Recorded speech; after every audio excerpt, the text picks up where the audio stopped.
ठाकरे गटाचे नेते राजन साळवींच्या घरात एसीबी कडून झाडाझडती सुरू। राजन साळवींच्या घरात एसीबीची टीम दाखल। खिचडी घोटाळा प्रकरणी आदित्य ठाकरेंचे निकटवर्तीय सूरज चव्हाणांना ईडीकडून अटक। सूरज चव्हाण यांना आज कोर्टात हजर केले जाणार। राजकीय सुडापोटी राजन साळवी आणि सूरज चव्हाणांवर कारवाई। ठाकरे गटाला बदनाम करण्याचं षड्यंत्र। संजय राऊतांचा सरकारवर हल्लाबोल।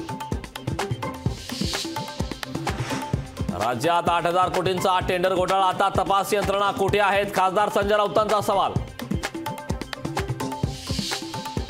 दिल्लीमध्ये धोरण गैरव्यवहार प्रकरणी दिल्लीचे मुख्यमंत्री अरविंद केजरीवाल यांना ईडीचं समन्स। ईडीचे केजरीवाल यांना चौकशीसाठी चौथ्यांदा समन्स।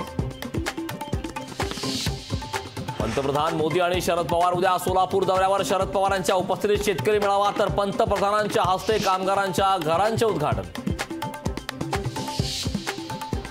मवियाचं जागा वाटप ठरलेलं आहे, योग्य वेळी निश्चित करू, तर येणारा निकाल ही मवियाच्याच बाजूने लागेल, नाना पटोलेंनी व्यक्त केला विश्वास।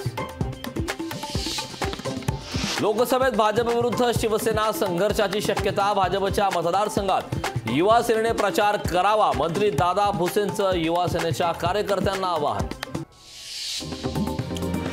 उद्धव ठाकरे 21 जानेवारीला शिवनेरी नाशिक दौऱ्यावर। 22 जानेवारीला ठाकरे गट काळाराम मंदिरात आरती करणार। 23 जानेवारीला ठाकरे गटाचा पदाधिकारी मेळावा। नाशिकमध्ये नागरी सहकारी बँक परिषदेचं 27 आणि 28 जानेवारीला आयोजन। परिषदेच्या उद्घाटन सोहळ्याला केंद्रीय मंत्री अमित शहा येण्याची शक्यता। अयोध्येतील राम मंदिरात पोहोचली रामलल्लाची मूर्ती। रामलल्लाच्या मूर्तीची आज गर्भगृहात स्थापना होणार।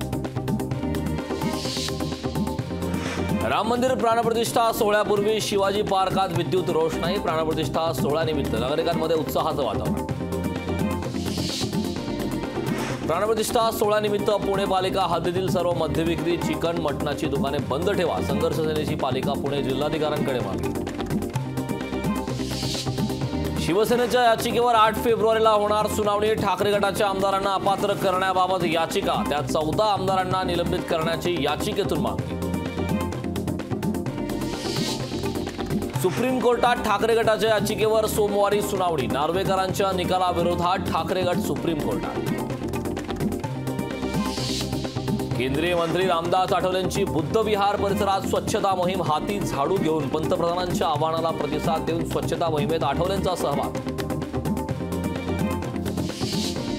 शिव उड्डाणपुलावर लवकरच हातोडा पडणार, या ठिकाणी पालिका बांधणार नवीन उड्डाणपूल। कल्याण पोलिसांचे अनोखे अभियान, दारू सोडा दूध प्या, पोलिसांचं आवाहन। पोलिसांनी वाहन चालकांना वाटले दूध। जालन्यातील गीताई आणि रूपम स्टील कंपनी जीएसटी विभागाच्या रडारवर। बनावट बिलांच्या आधारे भंगार खरेदी केल्याचा संशय। मुंबई विद्यापीठाच्या परीक्षेत गोंधळ, विधी शाखेच्या परीक्षेत जुन्या अभ्यासक्रमावर प्रश्नपत्रिका, प्रश्नपत्रिकेमुळे विद्यार्थ्यांमध्ये गोंधळ। मुंबई पुणे एक्सप्रेसवेवर आज 6 तास वाहतूक बंद। सकाळी 11 ते संध्याकाळी 5 दरम्यान ब्लॉक। पनवेल कर्जत दुहेरी मार्ग रेल्वे कॉरिडॉरचं काम करण्याबाबत ब्लॉक। एलआयसीच्या शेअर्सला 919 रुपयांचा उच्चांकी भाव। शेअर मार्केटमध्ये एलआयसी ठरली सर्वात मोठी सरकारी कंपनी। बाजार मूल्यात स्टेट बँकेलाही टाकलं मागे।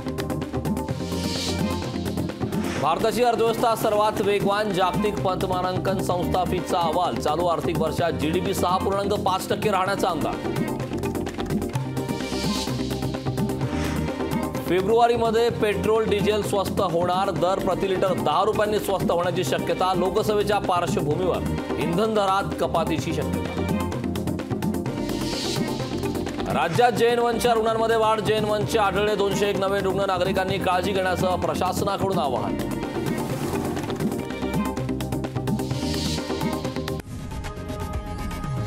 लोकशाही मराठी ऐका, पहा, जागरूक रहा।